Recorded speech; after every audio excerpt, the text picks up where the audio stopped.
नमस्कार, समाचार बुंदेलखंड में आपका स्वागत है। रुख करते हैं झांसी की खबरों पर। वक्फ बोर्ड के अध्यक्ष पहुंचे झांसी। करुआ जैन मंदिर रोड पर बने वेलफेयर हॉस्पिटल का किया उद्घाटन। आपको बता दें कि झांसी के महारानी लक्ष्मीबाई मेडिकल कॉलेज के गेट क्रमांक 2 के सामने करुआ जैन मंदिर रोड पर well care hospital ICU and trauma centre का शुक्रवार की देर शाम 6 बजे भव्य शुभारंभ हो गया। इस अस्पताल का उद्घाटन उत्तर प्रदेश सरकार के राज्य मंत्री और वक्फ बोर्ड के अध्यक्ष दानिश आजाद अंसारी ने विधिवत फीता काट कर किया। इस दौरान उन्होंने हॉस्पिटल संचालकों को तथा प्रबंधन में जुड़े लोगों से ईमानदारी से लोगों का इलाज करने एवं समाज सेवा करने के लिए आह्वान करते हुए प्रेरित किया। उन्होंने कहा कि गरीबों का बेहतर इलाज और समाज सेवा प्रत्येक अस्पताल का लक्ष्य होना चाहिए, क्योंकि स्वास्थ्य सेवाओं के माध्यम से सच्ची समाज सेवा की जा सकती है। साथ ही साथ अस्पताल के बेहतर संचालन के लिए अपनी शुभकामनाएं भी दी। इस अवसर पर अस्पताल के डायरेक्टर चौधरी फहीम कुरैशी और मेहताब उज़्ज़मा ने मंत्री जी का माल्यार्पण कर स्वागत करते हुए उन्हें अस्पताल के माध्यम से गरीबों की सेवा करने के उद्देश्य के बारे में अवगत कराया। नागेंद्र सिंह ने अस्पताल की विशेषताओं तथा उपलब्ध सुविधाओं के अलावा ICU एंड ट्रामा सेंटर के बारे में विस्तार से जानकारी दी। कि भाजपा वक्फ बोर्ड की जमीन हड़पने का काम कर रही है। देखिए, समाजवादी पार्टी ने केवल और केवल मुसलमानों को गुमराह करके अपनी राजनीतिक रोटियां सेकने का काम किया है। मुसलमानों के जज्बातों के साथ खेलना ये समाजवादी पार्टी का पुराना स्टाइल रहा है। समाजवादी पार्टी के शासनकाल में किस तरीके से मुसलमानों को गुमराह रख के उनको विकास से पीछे ढकेलने का काम समाजवादी पार्टी के नेताओं ने किया, ये हम सब जानते हैं। आज हमारी योगी और मोदी सरकार ईमानदारी से वक्फ के माध्यम से गरीब, पिछड़े, पासमानदा मुसलमानों के तरक्की और उत्थान के लिए काम करना चाहती है, तो ये बात समाजवादी पार्टी को हजम नहीं होती है। समाजवादी पार्टी नहीं चाहती कि हमारे मुस्लिम समाज का डेवलपमेंट हो, उनका भला हो, लेकिन हमारी मोदी और योगी सरकार ईमानदारी से मुसलमानों के विकास को सुनिश्चित करने का काम कर रही है। अभी JPC की बैठक हुई है और जिस तरह से वक्फ बोर्ड को माफिया बोर्ड की संख्या दी जाती रही है, तो अब इससे कैसे उभरेगा? देखिए, वक्फ बोर्ड जो है ये एक रेगुलेटरी बॉडी है, इसमें पारदर्शिता होनी चाहिए, इसकी प्रॉपर ऑडिटिंग होनी चाहिए। जो मुतवल्ली बनाए जाते हैं वक्फ बोर्ड के द्वारा, उसका प्रॉपर मैनेजमेंट होना चाहिए, उसका एक मैकेनिज्म होना चाहिए। यही हमारी सरकार का कहना है। वक्फ बोर्ड की जो संपत्तियां, आप ये बताइए कि वक्फ बोर्ड की कितनी संपत्तियों में हम झांसी में खड़े हैं, वक्फ बोर्ड की कितनी संपत्तियों पे, वक्फ की कितनी संपत्तियों पे यहाँ हॉस्पिटल बने हैं जिससे गरीबों का इलाज हो सके। हाँ, झांसी में ये बताइए वक्फ बोर्ड की कितनी संपत्तियों पे स्कूल बने हैं जहाँ गरीब, पिछड़े मुसलमानों को अच्छी शिक्षा मिल सके। तो वक्फ बोर्ड की संपत्तियां ये मुसलमानों के डेवलपमेंट के लिए इस्तेमाल होनी चाहिए। अगर ये बात मोदी सरकार कहती है तो जो भी मुसलमानों का हितैषी है उसको इस बात का समर्थन करना चाहिए।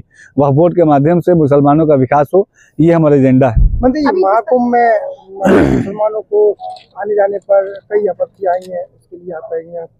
देखिए, प्रयागराज में महाकुंभ चल रहा है और सभी लोग की उसमें जो भी हमारे हिंदू भाई हैं, जो भी वहाँ पे दर्शन करने के लिए जा रहे हैं, जिनकी उनकी आस्था है, उन सब पे वहाँ की व्यवस्थाएं हमारी सरकार ने की हुई हैं और सभी समाज का हर वर्ग पूरे प्यार और मोहब्बत के साथ आगे बढ़े, ये सबकी हम सबको सोचे। एक आखिरी सवाल, अटल बिहारी जी ने एक योजना शुरू की थी, मदरसा आधुनिकीकरण योजना, जिसमें उन्होंने कहा था एक हाथ में कुरान और एक हाथ में साइंस।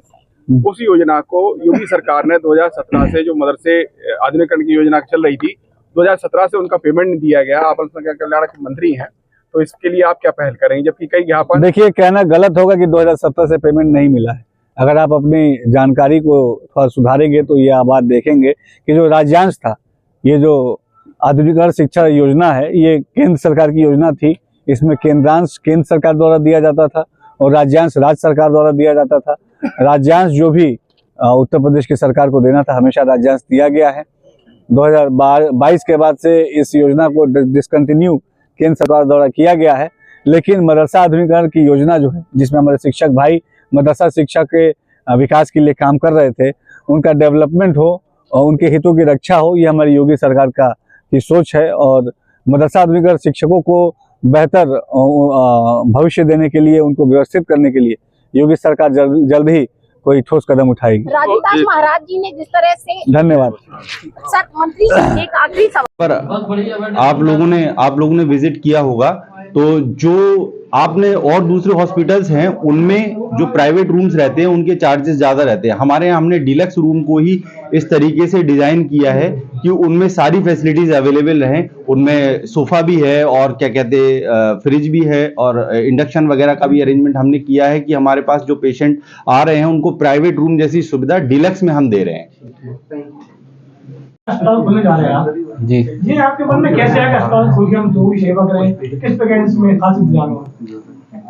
मेरा तो ये मानना रहा है शुरू से, मेडिकल फील्ड में मैं मतलब इतना तो नहीं, पर मेरी शुरू से ये सोच रही कि हॉस्पिटलों में जो सुविधा नॉर्मल हॉस्पिटलों में जो रहती है उससे अच्छी सुविधा हम देने की कोशिश करें।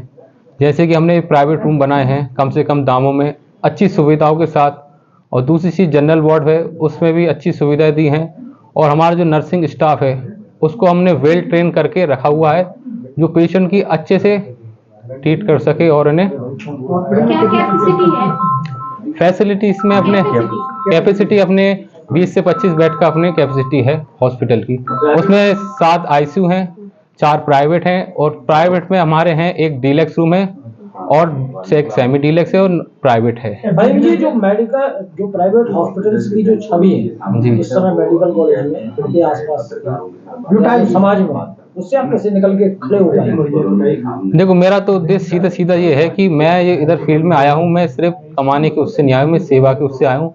जो हमारे निचले तबके के लोग हैं उन्हें अच्छी सुविधा के साथ साथ कम रेटों में मिले। मेरा ये उद्देश्य है कि कम से कम और अच्छी से अच्छी सुविधा हम उन्हें दे पाएं और प्रोवाइड कर पाएं, ये मेरा उद्देश्य है।